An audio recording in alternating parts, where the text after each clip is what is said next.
Sir Francis gold এবং এরপরে মানুষ জানতে পারে যে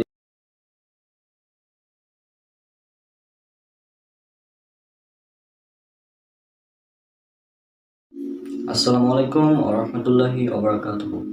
আমি মোহাম্মদ মুশফিকুর ইসলাম রনক। আশা করি আল্লাহ সুবহানাহু ওয়া তাআলার রহমতে আপনারা সবাই অনেক অনেক ভালো আছেন। ফিঙ্গারপ্রিন্ট এটি এমন একটি বিষয় যা প্রতিটি মানুষের জন্য আলাদা, অর্থাৎ ইউনিক। এটি একটি মানুষের ইউনিক বৈশিষ্ট্য। কারোর সাথে কারো ফিঙ্গারপ্রিন্ট বা আঙ্গুলের ছাপ এটা মিল করবে না, ও ম্যাচ করবে না। এবং এই বিষয়টা আজ থেকে 1400 বছর আগে কিন্তু কারো জানা ছিল না।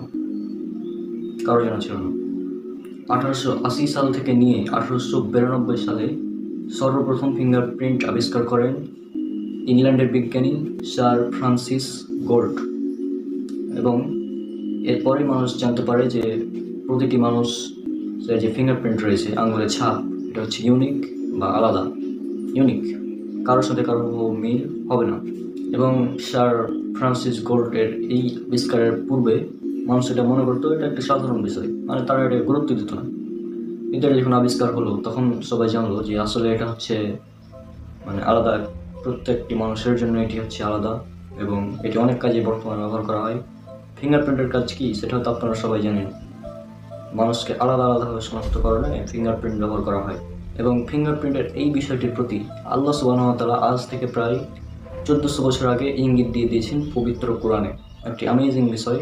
তো আজকে পবিত্র কোরআনে দেখি কোন জায়গায় এটা বলা আছে, এই ফিঙ্গারপ্রিন্ট সম্পর্কে তথ্য কোন জায়গায় দেওয়া হয়েছে সেটা আমরা দেখি। আল্লাহ সুবহানাহু ওয়া তাআলা পবিত্র কোরআনের সূরা কিয়ামা অর্থাৎ 75 নম্বর সূরার 3 এবং 4 নম্বর আয়াতে বলছেন, মানুষ কি মনে করে যে আমি তার অস্থিসমূহ একত্র করব না? হ্যাঁ, অবশ্যই আমি তার আঙ্গুলের অগ্রভাগসমূহ পুনর্বিন্যস্ত করতে সক্ষম। লক্ষ্য করুন আমার 4 নম্বর আয়াতটি, যে অবশ্যই আমি তার আঙ্গুলের অগ্রভাগ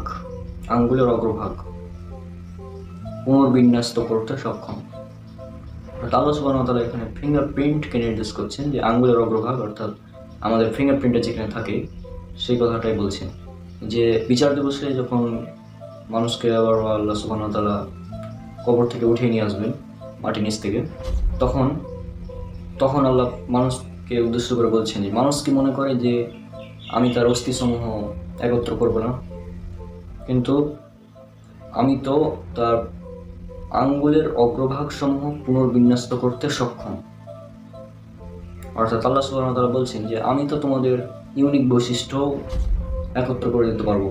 অর্থাৎ তোমাদের যে একটা ইউনিক আইডিয়া আছে ফিঙ্গারপ্রিন্ট, সেটাও আমি একত্রিত করতে সক্ষম। এটা হচ্ছে একটা ইউনিক বৈশিষ্ট্য, কারোর সাথে কারো ম্যাচ করে না। এবং বিচার দিবসে একজন মানুষ সে তার হুবহু সেই দেহই ফিরে পাবে, এমনকি তার আঙ্গুলের ছাপ পর্যন্ত ফিরে পাবে। সুতরাং আল্লাহ সুবহানাহু ওয়া তাআলা বলছেন যে আল্লাহ তাআলা তিনি মানুষের আঙ্গুলের অগ্রভাগ পুনর্বিন্যস্ত করতে সক্ষম, অর্থাৎ প্রতিটি মানুষ তার ফিঙ্গারপ্রিন্টও সেদিন ফিরে পাবে কিয়ামতের দিন। তাহলে এই বিষয়টি পবিত্র কোরআনে ফিঙ্গারপ্রিন্টের মতো একটি গুরুত্বপূর্ণ বৈজ্ঞানিক বিষয়ে প্রতি কে ইঙ্গিত দিতে পারে আজ থেকে 1400 বছর আগে?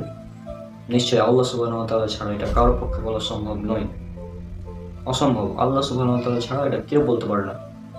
পবিত্র কোরআনে এমনই আরও অনেক বৈজ্ঞানিক বিষয় রয়েছে, ইনশাল্লাহ ভবিষ্যতে আমি সেগুলো নিয়ে উপস্থিত হব। আল্লাহ সুবহানাহু ওয়া তাআলা ততক্ষণ সবাইকে শান্তিতে রাখুন। আসসালামু আলাইকুম ওয়া রাহমাতুল্লাহি ওয়া বারাকাতুহু।